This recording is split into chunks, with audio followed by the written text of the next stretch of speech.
ଶ୍ରମିକ ମାନଙ୍କ ପାଇଁ ହେଉଛି ଆଜି ଭାରତ। ଯେହେତୁ କି ସ୍ୱାଧୀନତା ପୂର୍ବରୁ 44ଟି ଶ୍ରମିକ ମାନଙ୍କର ଅଧିକାର ପାଇଁ 44ଟି ଶ୍ରମ ଆଇନ ତିଆରି କରାଯାଇଥିଲା। ଏବେ ଯୋଉ ମୋଦି ସରକାର ଆସିଲେ ଏବେ ତାକୁ 44ଟି ଆଇନକୁ କାଟି ଦେଇକିରି 4ଟି କୋଡରେ ପରିଣତ କରିଛନ୍ତି। ଏବଂ এই ଯଦି 4ଟି କୋଡ ପାରିତ ହେଇଯାଏ ତାହେଲେ ଶ୍ରମିକ ମାନେ ଯୋଉ ଅଧିକାର ପାଉଥିଲେ ବ୍ରିଟିଶ ସମୟରୁ ଯୋଉ ପାଉଥିଲେ ଅଧିକାର ସେ ଅଧିକାର ମଧ୍ୟ ପାଇପାରିବେ ନାହିଁ।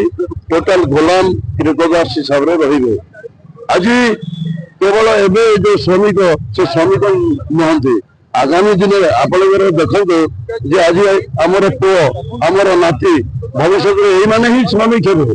କିନ୍ତୁ ଯଦି 4ଟି କୋଡ ଲାଗୁ ହେଇଗଲା ତାହେଲେ ସେମାନେ ତାଙ୍କର ଅଧିକାର ପାଇପାରିବେ ନାହିଁ। ତେଣୁ ଭାରତବର୍ଷରେ ଶ୍ରମିକ ମାନଙ୍କ ସଚେତନ ଏବଂ ଶ୍ରମିକ ମାନଙ୍କର ଅଧିକାର ପାଇଁ ଆଜି ଭାରତ ବନ୍ଦ କରାଯାଇଛି। ଏଥିରେ ଆଇଏନଟିସି, ଏଆଇଟିସି, ସିଟୁ, ଏଚଏମଏସ ଏବଂ ଜାତୀୟ ଫେଡେରେସନ ସମସ୍ତେ ଏ ବନ୍ଦ ଡାକରାକୁ ମାନେ ସ୍ୱାଗତ କରିଛନ୍ତି।